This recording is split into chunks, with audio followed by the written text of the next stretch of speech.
when we're looking at the electrocardiogram, well, first of all, you just need to be able to interpret the different parts. What does all these different areas of the electrocardiogram represent? And what does an electrocardiogram look like when somebody's got issues with their heart? So we'll have a look at them in a moment. So just in a normal heart, again, we can link this to the cardiac cycle. This is all to do with it's all the same topic. We can see there's these different parts to this ECG. We've got something called the P wave.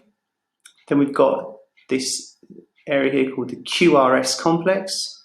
And then we've got a T wave. And then it repeats again. P wave, QRS, T wave. There we go. P wave, QRS, T wave. P wave, QRS, T wave. Over and over again.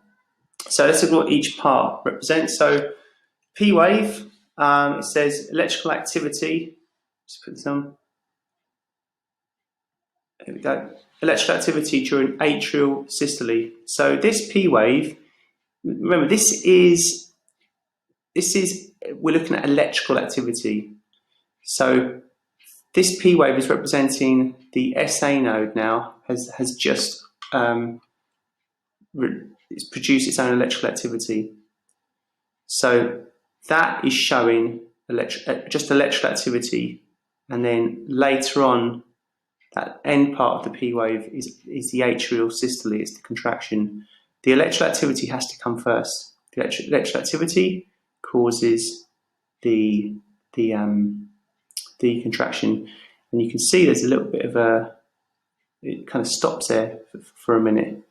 That's our AV nodes causing a slight delay in electrical activity, and then suddenly we get the QRS complex, and this is all of the electrical activity that's taking place in the ventricles. So this is the electrical activity, or the wave of excitation moving down the septum, down to the porcine tissue, and then spreading across both ventricles. And that's going to cause ventricular systole, which is this part here. And then the heart needs to return to its original state so it can contract again. So this T wave represents something called repolarization. And this is something you'll do later on in year 13. This is to do with repolarization, is how a neuron resets itself so that it can be stimulated again later on. So it's just returning back to normal. So we've got our P wave, atrial systole. QRS complex is associated with ventricular systole. And T wave is our heart returning back so that it can repeat what it just did. We've got something here called the QT interval. It's the contraction time of when the ventricles are actually contraction. So it goes all the way from Q to T. And then something called the TP interval is the filling time. So all the way from here to here, or just the start of here, there's no electrical activity. Apart from it resetting itself, nothing else is happening. This area here is the heart completely relaxing and opening up. And it's a good opportunity there for the blood to start entering again as the heart fills.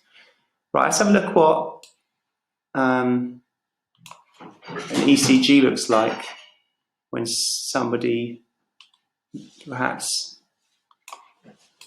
doesn't have a fully healthy heart. Let's have a look here. So that's the normal ECG there. Somebody who's got a heart attack, well, it's completely all over the place. You can't even recognize a P wave, anything there, it's completely gone.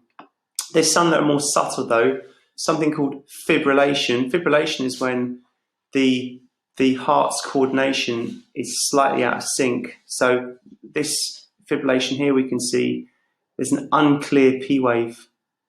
So this is atrial fibrillation. So the top part of the heart is lacking a rhythm in its contractions because the activity is slightly out of coordination. Then we've got another one here. Says there's a deep S wave. So there's a deep S in the QRS complex. Rather than just being this short bit here, it comes down much further. We can see that here. And this represents ventricular hypertrophy. Hypertrophy just means increase in muscle size. And you might think, oh, a bigger muscle, it's, you know, the heart is a muscle, that's got to be a good thing. But the problem with this type of hypertrophy or increased muscle size in the ventricles is it causes it to lose elasticity, and that's going to cause problems with filling, and it's going to cause issues with pressure within the heart. And hypertrophy isn't from somebody doing lots of exercise, it's from the heart having to work harder than it should do, and it's usually somebody who's got naturally high blood pressure tends to get this hypertrophy. So you need to be able to recognize these different parts to the ECG. So I'll just quickly draw. Let's see how lagging the pen is when I do this. Might be really bad. So it's good to be able to just practice, try and draw. So there's my P wave. And what's not clear here actually in this image here, in other images you'll see after that bit it drops down a bit and then it shoots up.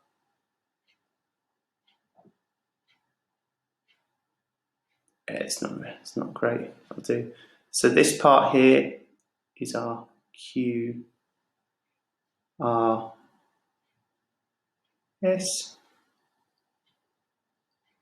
There's our ventricular systole and all the activity, the electrical excitation going down the septum and the Purkinje tissue. There's our P wave to do with the SA node and atrial systole. And there's repolarization, the heart sort of resets itself. That's not a very good drawing, is it? I'm sure you'll do it a better drawing.